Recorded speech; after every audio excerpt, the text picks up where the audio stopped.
প্রিয় দর্শক, আসসালামু আলাইকুম। এই যে দেখেন, আমাদের এটা জিগাতলা বাজার। জিগাতলা বাজারে বহুত পুরাতন দোকানদার, সর্বপ্রথম দোকান আমার ইয়াদ আলী চাচা দেন। তখন থেকে এখানে মিষ্টি উনি নিজেই তৈরি করতেন এবং এখন উনি যেখানে দোকান দিতেন ওটাই যে দেখেন বড় বিল্ডিং হয়ে গেছে। ওই বিল্ডিংয়ের পাশ থেকে আসেন উনি আবার নিজেও এখানে দোকান তৈরি করছেন।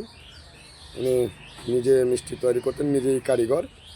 ওনারা নিজেই ছানা সংগ্রহ করে, বাড়িতে ছানা সংগ্রহ করে ওনারা নিজেই মিষ্টি বানান না। তাই আমার এই চাচাতো ভাই দোকান চালায়, ইনি এখন কারিগর।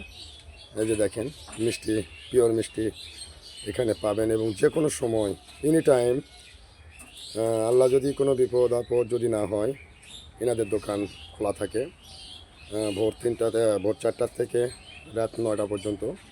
এবং এই মিষ্টিগুলো ওরা বিক্রি করে এবং আমরাও কিনি 270 থেকে 280 টাকা, 280 থেকে 300 টাকা বিক্রি করা হয়।